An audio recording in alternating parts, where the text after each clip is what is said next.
Welcome back. You're watching Global Today here on Morning Prime, 7 o'clock on the nose. And on this other side of the hour, we want to just continue and see, are we having a resurgence of mungiki in the country? The president has been very stern on it, and is warning that the government will ruthlessly deal with criminal gangs whose aim is to terrorize Kenyans and cause insecurity. The president, while sending a warning over the outlawed mungiki sect, said his government will not allow any criminal gangs to cause instability in the country. Let's just hear that story from Clement Masombo that will set as a segue to our discussion on this resurgence of mungiki and what it does portend, especially right now. And of course, is it being steamrolled by Azimio? That's the probing question.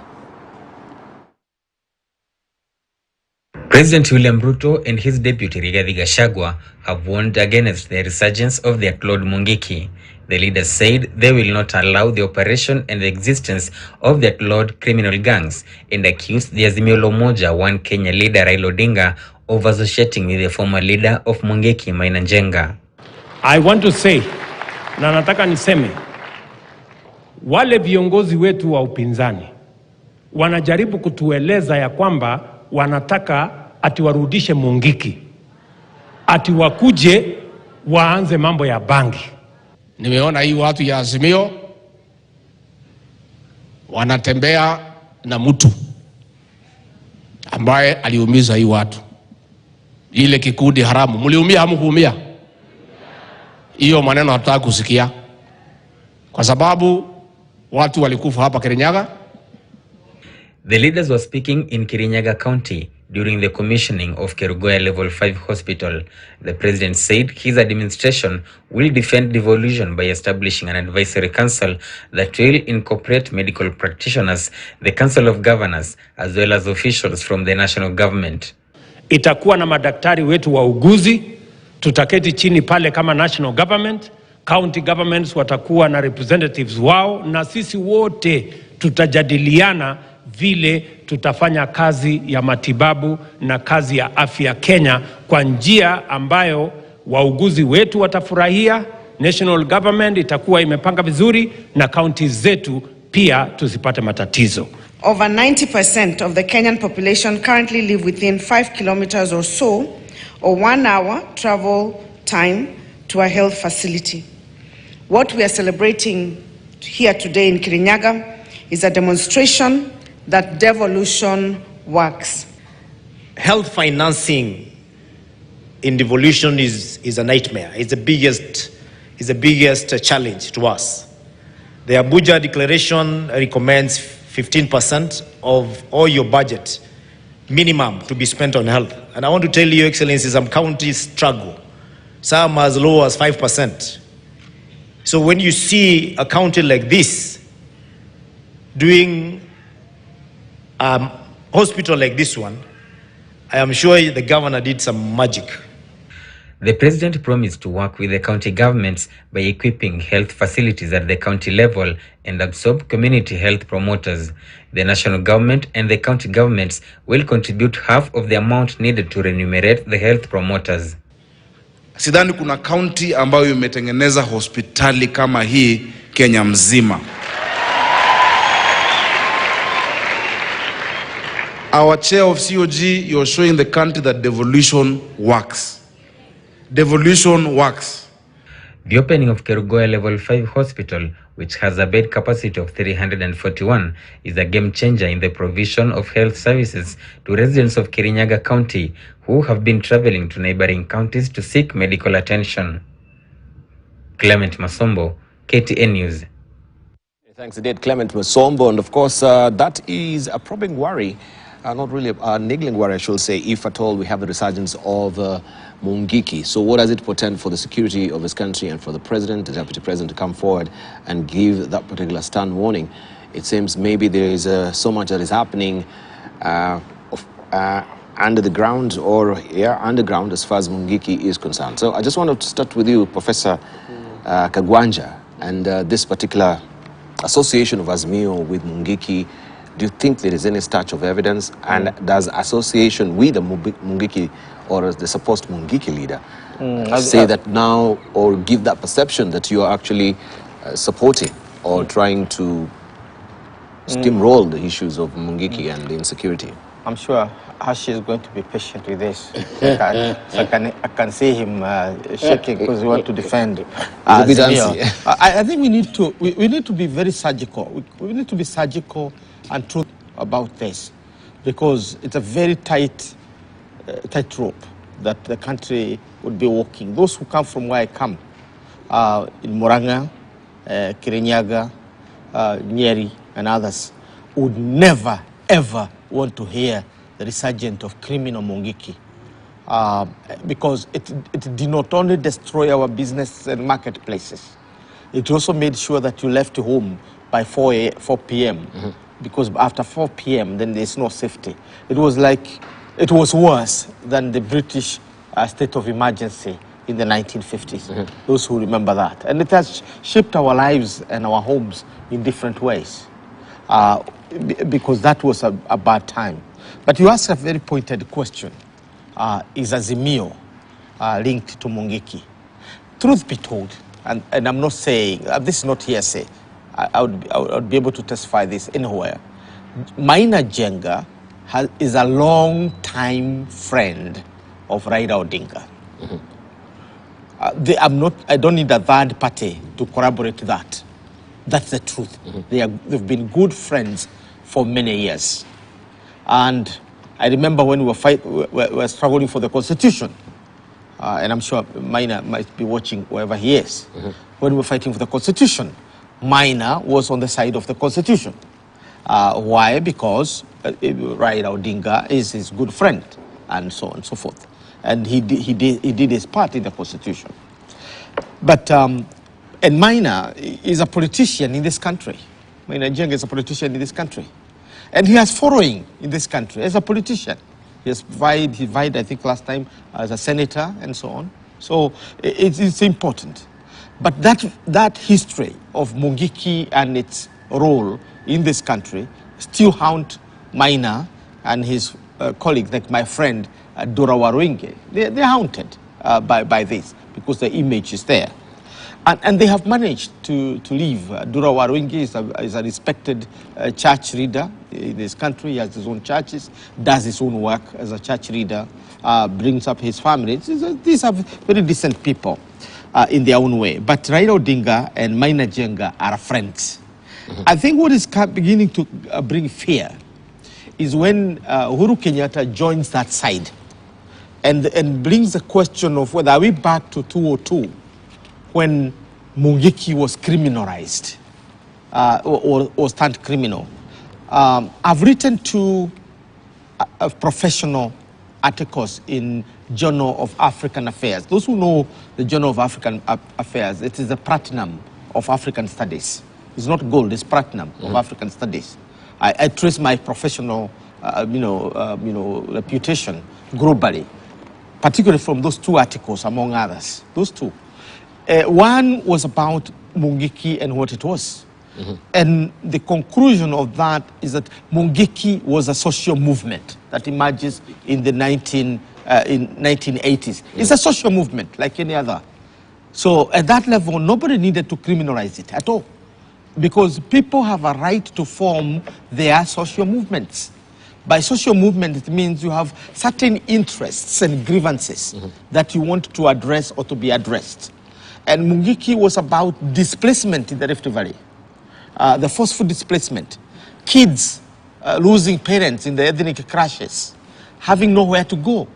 They secured land in Laikipia. That's why Laikipia is identified with the Mungiki. They secured land in Mungiki, started growing potatoes. And I think in the first article, Facing Mount Kenya or Facing Mecca, I really captured that element of how the Mungiki was a pristine movement, a social movement, and so on.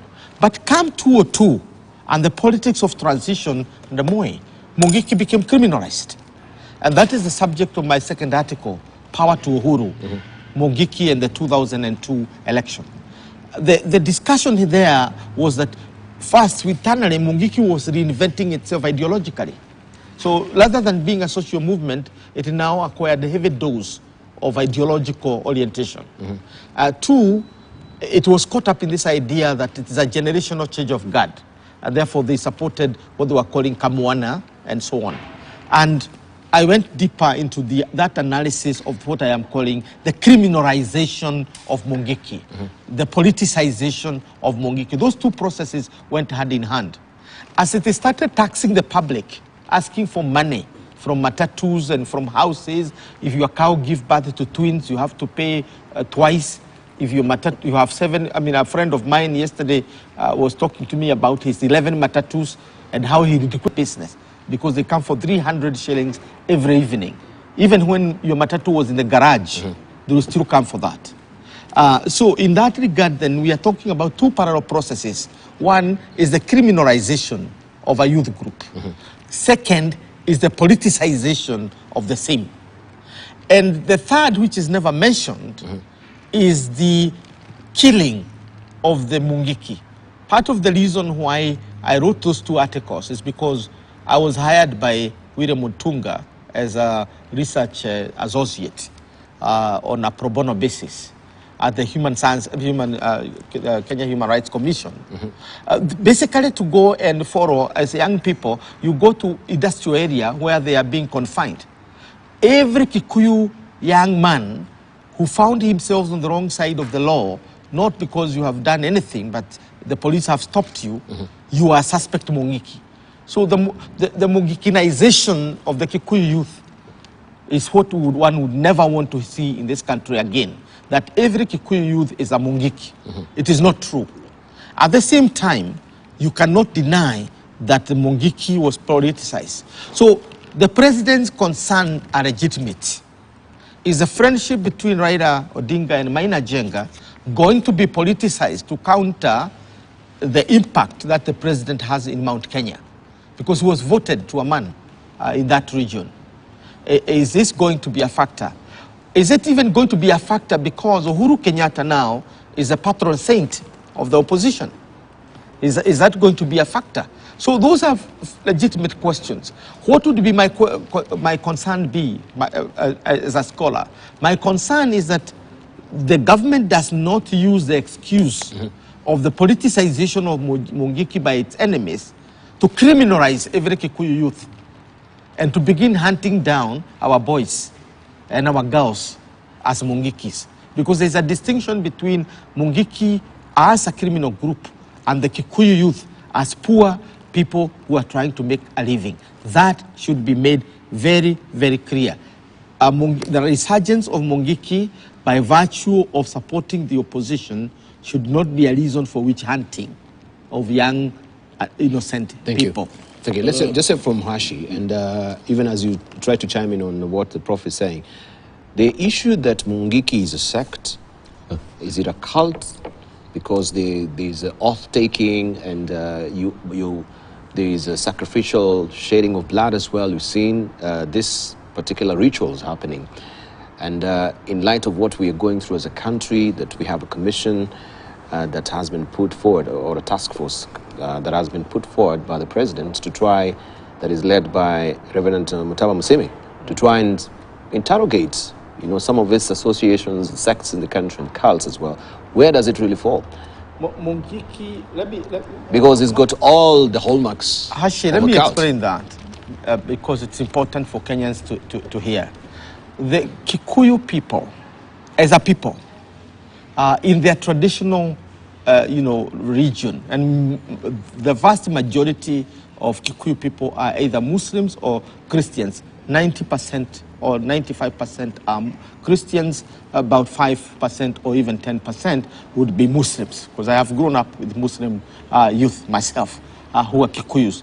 Kamadi, Mohammed, and all this. Yes, in Maragua and in Moranga. These are Kikuyus and so on. My aunties had become Muslims. Nyakenyua, I know we used to call her. I was shocked when I heard she is Hazina binti Swarehe. When I knew her as Nyahunyu, who was my grandmother, and here she is. So they are there. The Kikuyu, in essence, do their own sacrifices. To date, we do slaughter our animals in a ritualistic manner. and you have to be shown how to do it, and it is there. I'm talking about the elders. But there is a lot of misconception about the oathing. The oathing is also part of the Kikuyu culture, particularly if there is something that is in between. Oathing doesn't have to be blood. It can be even water, or even cleansing. Water is so central to that culture. Snuff taking is not a youth affair. If you find a mungiki taking the snuff, that's not, the youth do not normally take it over. It was reserved for elders. We call them maturanguru, those who are advanced in age. Those are the ones who are allowed to take snuff. So when you see some youth taking snuff and this is the reinvention, the retradation, we call it the retraditionalization of modern culture, which is, in this particular case, wrong. 2, oath is not given by young boys. Like, you take boys to go give them. No. It's not the right thing. If there is any oath to be given, it's by elders for a specific thing, because you want to bind the people to a certain ethical behavior. So there is an ethical orientation to this. Just like in the churches and other places, there is always that element. So it is the criminalization of mungiki which led to this mass so-called oathing in order to do recruitment. So oathing for recruitment is very different from oathing as it is known. So at that juncture, criminal mungiki was a sect, right? That Mutava Musiemi and others would be interested in. Thank you.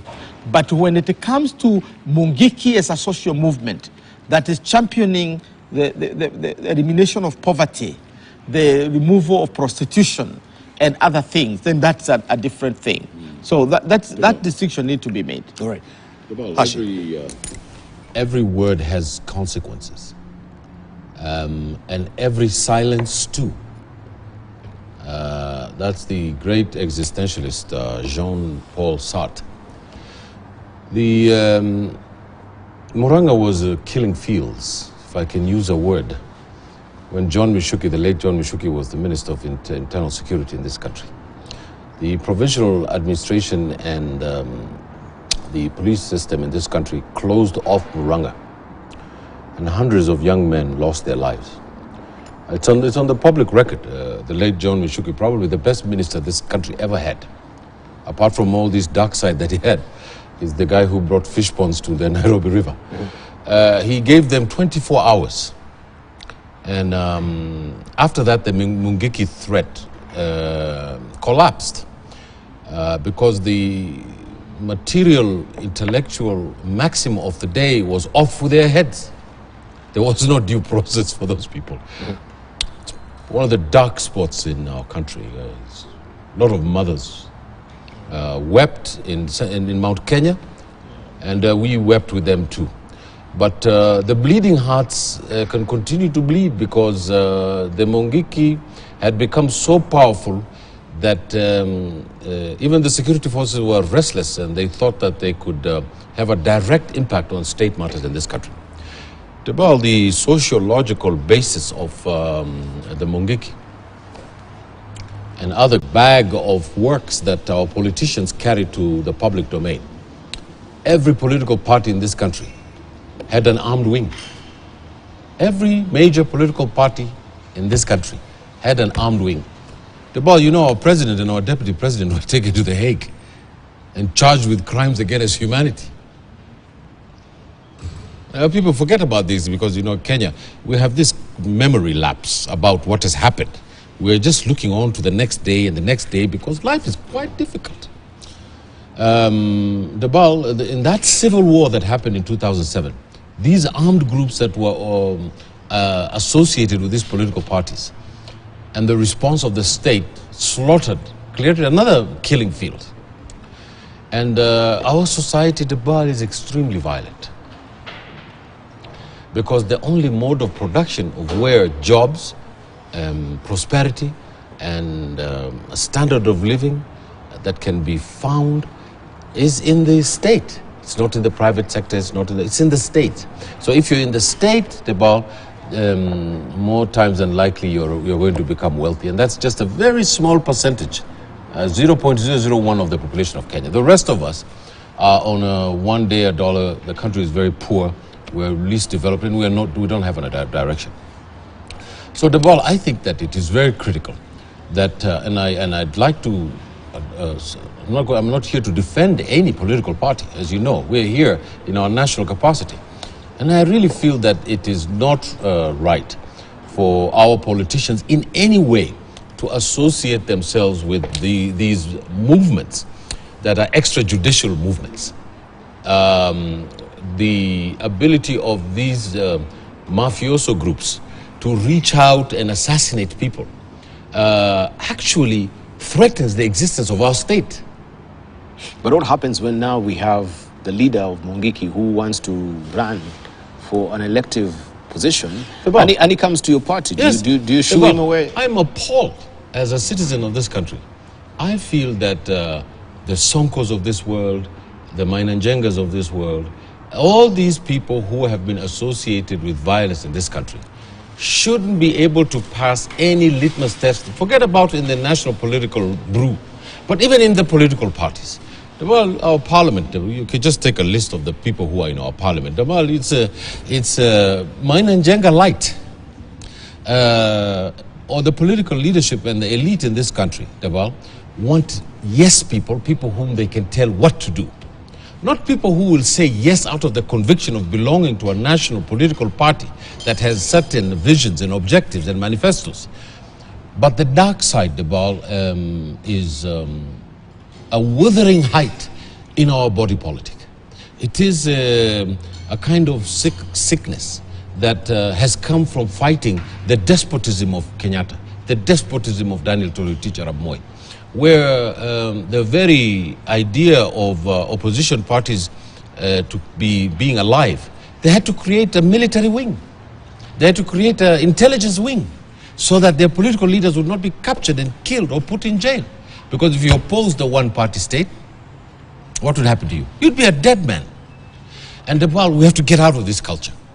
We have to stop this culture. Thank you. The idea that the Constitution provides for someone to run because he has certain unalienable political rights, he's a citizen, that's very true. But a citizen does not only get rights, he has responsibilities. Thank you. And if a citizen is not being a responsible citizen, then that citizen is not going to be the last point. Just one more. The poverty in central Kenya and in this country is what brings out these groups. Lack of jobs, lack of employment, lack of schools, lack of institutions. These are the waters that create the muddiness of this civil barracks, these civil objections about what where we want this country to go. And if we solve our economic problems, I put it to you, we will not have this extrajudicial groups in this country. They will disappear. But as long as we're in a state of economy of $1 a day, the political elite are going to take advantage of these young people. All right, let me hear from Professor Sungi. So I think my brothers have raised a very good issues, and I think my brother Peter has given us a very good history of how Mungiki, initially was perceived and how it has morphed to become a dangerous group. And so I think it's very important for us to stick to facts and avoid innuendos and evidence that is not proven. So I mean, I think it will be very important when an allegation is raised that an individual person is associated with another, to be able to say those words while providing proof. Because other than that, it may become very dangerous, and issues of defamation can now arise. But maybe what I can say is that, again, the answers to most of these problems that perhaps Kenyans feel like they are facing is the Constitution of Kenya 2010. Again, so when issues are raised as to whether a person is qualified enough to run for office, maybe because of their history and associations, Chapter 6 gives us all the answers. So again, mine is to just encourage us to really look at the Constitution that we have and how this Constitution can come alive and really be applicable in our day-to-day lives. So perhaps that's what I can say. But second is we need to also try to avoid to weaponize the criminal justice system and politicize the criminal justice system, because you know, we know that previously there were individuals that were complaining that the criminal justice system has been weaponized. So I think it is dangerous again to go back to the same and weaponizing the criminal justice system, using the criminal justice system for the purposes of targeting opponents. So I think those are very important things to think about. Yeah. Right, thank you. So I wanted just to ask on the issue of, just as we're winding up, Professor Kagwanja, in oath-taking, where you forfeit your right to come out from that particular sect or cult that you're in, I should say that is an indicator that this is a cult, that you are being warned when you want to come out from this particular sect, then you lose or risk losing your life. And that has been associated, looking at documentaries that have been done, even by international journalists, mungiki, and carrying us through the ritual processes as well, and what they normally do, that you know your life is at stake when you renege on this oaths, and when you know fully well, even if you're crossover and you recant some of these oaths, then you are actually to be popped. Well, let's put it this way, that we have to allow our minds as Kenyans to understand that Mungiki is not a seamless organization. It is not a kind of homogeneous organization. That one we have to allow ourselves. And that's where the whole issue of weaponization of the judicial system comes in. Because if you use a sledgehammer against one group that you think is seamless, then you're going to have the kind of things that Hashi was talking about, that you're going to criminalize every Kikuyu young man as a Mungiki, because how do you tell this is a Mungiki and this is not a Mungiki? And Mungiki is usually among the Kikuyu, and very few Embu and a few Merus, very few, but I mean overwhelmingly is Kikuyu. And it becomes even more, once you get to the heartland of what you call Kikuyu nation, Muranga, because of Mukuru wa Nyagadhanga and related rituals and so on. And then you come to Kiambu, the immediate diaspora of Muranga, and then Nyeri and Kirinyaga, because they are there. That's now becomes the heartland. And then the diaspora, people who moved to Nakuru, Uasin Gishu, and so on. Now, if you understand that the Mau Mau itself was born out of Rift Valley, if you understand Wajiko Kanogo's work, the squatter origin of the Mau Mau. Now, all the generals that we talk about, General Kago was working in Karau, the areas, Nyahururu, and many others were all from that. Waruingi, General Waruingi, the grandfather of the current Eura, who's my friend? Yeah, Ndura Waruingi. It was also from the Rift Valley, those parts. So again, the poverty connection is there, but in its rise, it was not about oathing. It was not about this. It was about justice. It was about the quest for to overcome the adversities of ethnic clashes in the Rift Valley. It was about revival of culture. And remember, this time globalization came up hand in hand with the revival of cultures. And that's how you now find even Mount Kenya region, legitimate groups like the Kiama and the Council of Elders, they come up around this time. Now, this other thing we are talking about, the question you are asking, speaks straight to the criminalization of Mungiki by a politician. By criminalization, it means the injecting in of criminal purpose or a criminal agenda for the purpose of financial gains, for the purpose of gaining numbers during elections, and for the purpose of controlling, in a Jamaica fashion, the population using criminal gangs. And Mungiki was not only the criminal gang around that time when it was rising. There was the Machuma, Chinkororo, the Karenjin warriors, the Moasai Morans, and all of and Jeshi Ramzee, as you remember, Jeshi Ramzee. So Mungiki grew up within that particular element. But because of the numbers of the Kikuyu population, it was important to suppress the Kikuyus. And I remember we are having this discussion with one of the Kibaki's advisors at that beginning. I will not mention his name. But he was a very, very senior leader in the Kibaki system and a business person, respected business person. And he came across my article and called me from South Africa and said, I want you to come home. I said, okay. I was that time consulting the government. And I thought he was going to tell me about his business in South Africa because he was selling tea and so on. And he came and told me, we are concerned about this blanket treatment of the Mungiki. They are killing our innocent boys. He was now responding to Michuki's, the Michuki laws, which basically helped finish the Mungiki, but they had their excesses. So the disaster turned into criminal. And Mungikis knew who the criminals were.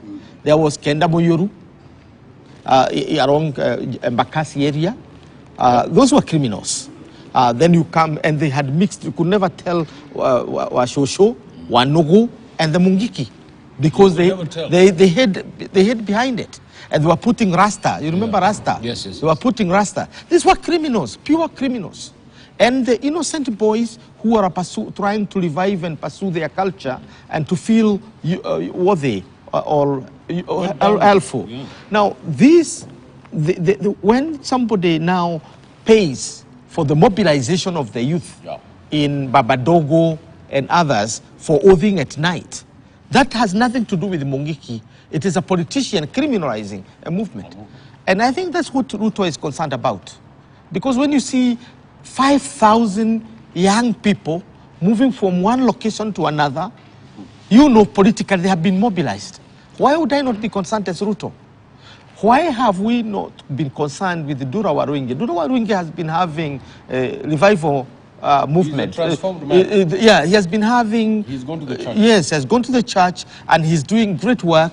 And and has had these people. You've never had any criminal activities, and they are doing useful things. But I wanted just to ask you before you continue. How then in this moment do you sort of try and see that the president or the executive, the president and the deputy president, as we've heard from the speech, they are warning about the Mungiki, and in an environment where we're really polarized, you can actually take that to be to be a catnip issue for you to attack the opposition. So how then do we see that coming from the executive that this is truly not to actually point or paint the opposition in a bad light with association of Mungiki? That's why I started by saying Maina Jenga is a friend of Raila Odinga. Maina Jenga has an identity card as a Kenyan. Raila Odinga has an identity card as a Kenyan. They have rights to be friends. And that does not need to be interpreted as. But when Maina moves now and have the numbers, then he naturally is likely to arouse the attention of the politician. So the comment by the president is legitimate. And I like the language they have used here, is plotting. In other words, it's not yet. So what we need, Hashi, let's have a minute, just a second.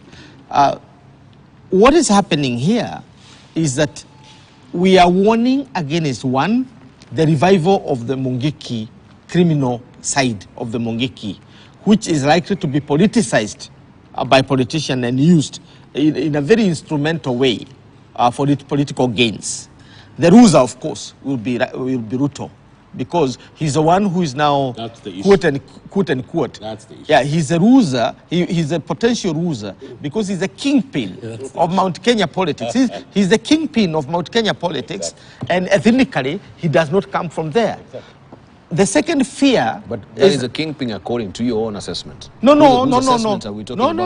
If you're talking about somebody who has the majority of the votes, it is Gachagua and Ruto who are the kingpins because they have the political legitimacy given to them by the voters. You go and just count the votes. I was in Azimio myself. So I'm not saying this in defense of them. No. I'm admitting a political reality that the voter, including my own mother, voted Ruto. Can I just rejoin Finally, let me finish and say the real fear, Hashi, is coming from the fact that Uhuru Kenyatta has publicly supported Raila Odinga. Yeah. The question is he going to bring the weight of mungiki behind these protests? But how then do we associate Uhuru Kenyatta with mungiki? I mean, I think that's not a fair assessment. Can I just reply to this? I think that what the government is afraid of is the political adroitness of Mr. Odinga. He has fed into a social movement in Mount Kenya, which is 80% youth. And the allegations, of course, when we went to, Azimio went to the Supreme Court, was that the government, this administration, all the Kenya Kwanza people had stolen massive amounts of votes from Mount Kenya. So the big contest that is coming in the next general election is Mount Kenya, because the political leadership of Mount Kenya and the Kiama ya Wazee is gone. The Mudhamaki was rejected to a certain degree in Central Province, and that's a fact. But we don't know how many voters were given to Azimio by the Mount Kenya people. And the Azimio group believes that it is a huge, substantial amount that was taken out of the systems, allegedly. Now, the contest now is the responsibility of the Azimio people to clearly make a line between the social movement that represents the mungiki and its criminal arm. And that's going to be a very difficult job, because to separate the blue and the white Nile is difficult. But it is politics nonetheless. And what the government is doing is trying to smear Mr. Odinga as a person who has connections to the criminal part of mungiki, which is in the underground. That is what the government is trying to do. And if it does that, then it has the legitimacy and it has the moral platform to take police action against that. That's what the government is thinking. Now, Mr. Odinga is trying to get votes in Central Province for the next election. And associating himself with the social movement called mungiki is brilliant politics. That is why the person who pretends to be the new Mudhamaki, the deputy president of Central Province, is up in arms about it. Now, it is not such a serious thing for Mr. Ruto, I put to you, because Mr. Ruto cannot be the kingpin of Mount Kenya. They can make him the kingpin, but he cannot become the kingpin. I don't know if you see the point. So the crucial thing about, the last thing I'm going to make, and I think this is where our lawyer can come in, is I think that the government has to be very careful as to how it proceeds on this issue. I can see the point where they would say they don't want to see anything to do with the mungiki criminals that has caused so much bedlam. But if it tries to politicize that issue, to use that as a way of fighting Mr. Odinga in Central, then the conflict is going to go up, because it's going to be escalated. And who is lurking in the shadows and who we should never, ever underestimate or throw out? That's Mr. Uhuru Kenyatta. And I can guarantee you that he's going to be a decisive force in Central Province come next year. All right, we need to run. Yes. I want to ask a question to Professor Kadwanja. I liked this explanation about mungiki. So, in your view, which mungiki is portraying itself now? Is this culture, social association, organization that was before, or is this the mungiki which is, adapting these criminal elements? In your view, I think we are seeing two. Okay. I took time to have a chat with the Dura Waruinge and others, just to ensure myself, because I'll be asked this question by even the experts locally and internationally, and you are the first to ask me that same question. The social mungiki as a social movement never died, has been there. Currently, there is a place I know they have sewing machines where they are sewing clothes to export in Ogoa and other markets internationally. Yeah, they're even making socks and underwears and so on. So there's that, supported by the church. and that groups. And those are people who are now trying to make their ends meet quietly, a social movement, and also as enterprises. They've entered into business, they've entered into whatever, not as criminals, but as ordinary Kenyans. They've renounced their past. Many of them, hundreds and hundreds of them don't have any criminal record or anything like that, and so on. I mean, it is important to know that Dura Waruingi's sons graduated. One is in a CIA, I mean, a federal government of another. I was amazed myself. Yes. For four of his children this year alone graduated in very high places. So people have moved on with their lives, and they are very well employed in America, so to say. People have moved on with their lives. But what has aroused the attention of the public is the potential criminalization of mungiki for political purposes. And what really brought this into the public sphere is where mungiki marched thousands and thousands of people. In Babadogo and related the Kidurai, those areas, word was very clear that people were mobilized en masse and given goats to eat. It is there. Don't forget that we are researchers. What about the radicalization of the hustler movement of the youth in Mount Kenya, Kagwanja? Once they went and radicalized them and made sure that this was a rich versus poor argument, and now they're paying the price for it, and they're making all this noise because they're not delivering on the hustlers' promises in Mount Kenya. And I think you should have every right to say those things on national television. Instead of saying the other part, you should also mention it, because I don't believe that it's good politics for Mr. Odinga to mix with that guy. But at the same time, you have to take that. And my good friend David Morathe has just reminded me of that. Don't drop names. Don't drop names. Yes. The issue is to answer his question straight, that the two wings of mungiki are moving side by side. Okay. The social movement is still there, maybe not identified as mungiki. It's now more of faith-based. And now there is a political wing which is identified with Maina Jenga. Up to this point, there's no criminal part on their part. Yes. They are simply aligning themselves politically. Correct. And to be honest with you, they are aligned to Raila Odinga, not as criminals, but as part of the politics. Yes. Now, the government fear is legitimate. So this mobilization began not currently as we see it, that is being now pointed to Raila Odinga, but it was before the general election. Yes, the alignment was there. Is where there was mobilization of mungiki. So it actually been gaining traction. And not necessarily mungiki, because I don't think that fact that Maina Jenga is there, everybody is mungiki. No, that's true. All right. Let's not equate Mungiki equals to Maina Jenga and Maina Jenga is equals to Mungiki. Kikuyu youth. But we've seen the transformation of Maina Jenga. Yes. I don't know when you come and you join the church and you proclaim that now you've transformed. How then should we receive you? Because people judge also your sincerity. Are you trying now to be to wash up yourself from all the evils that has been associated with you, and now we embrace you because now, in the name of Christ or in the name of religion, of which you are maybe persuaded to.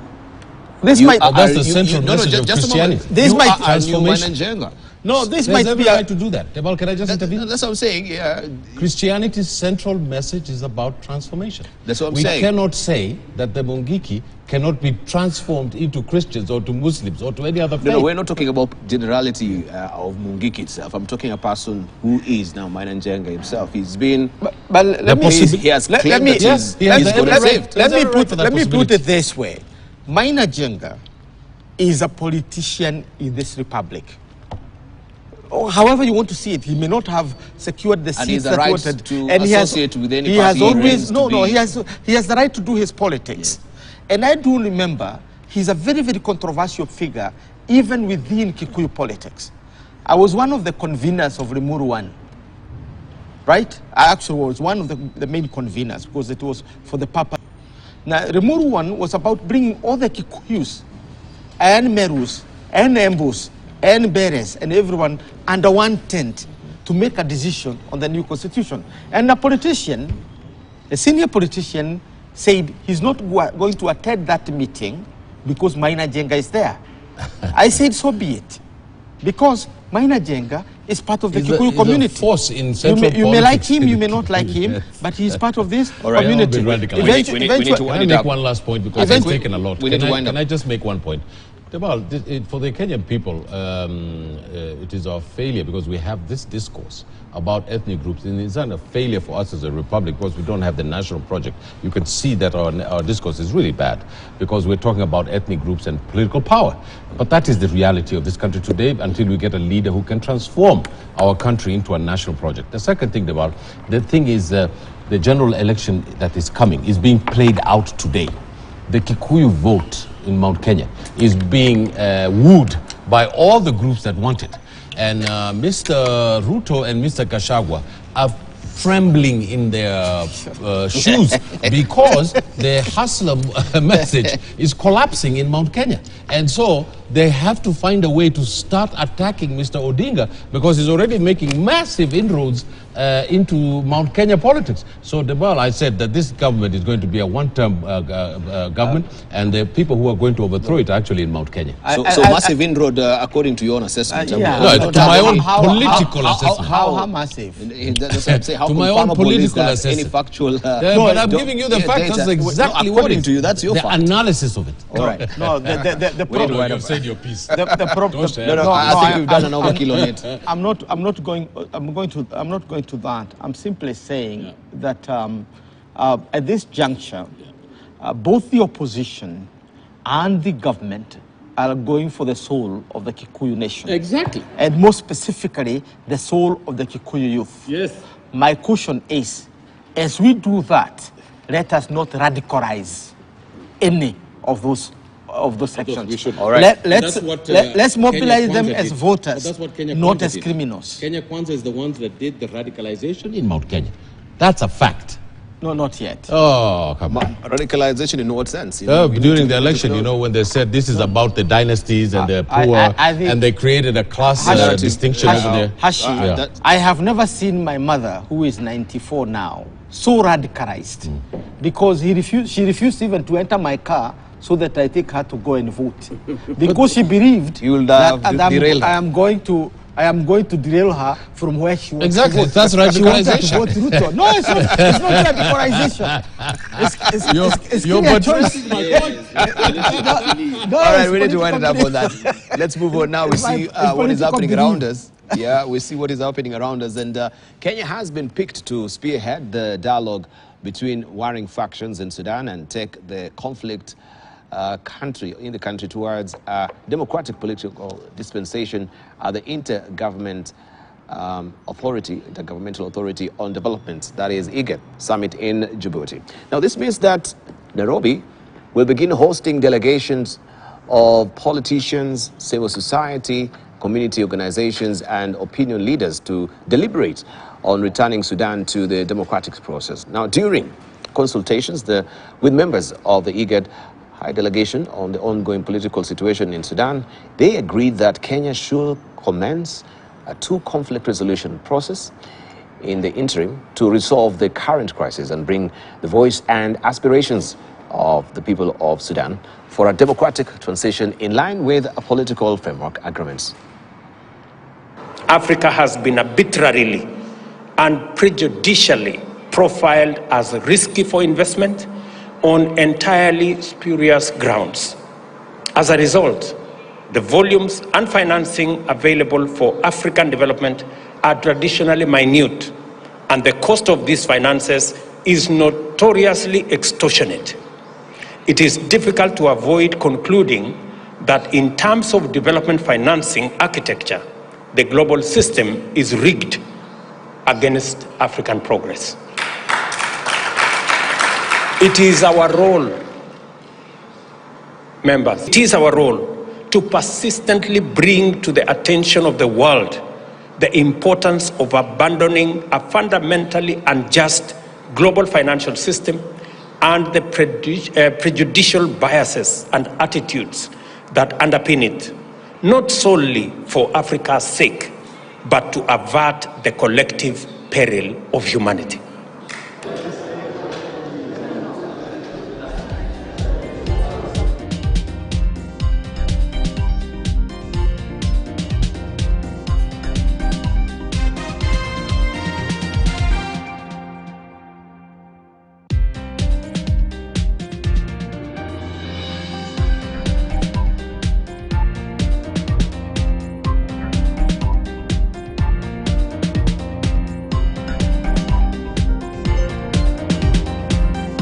position that the quartet of Kenya, Ethiopia, South Sudan, and Somalia will, in the next 10 days, meet face to face with General Burhan and General Dagalo in a face-to-face engagement so that we can speak to them directly on behalf of IGAD with a view of stopping the war that is raging in Sudan, ceasing all manner of hostilities,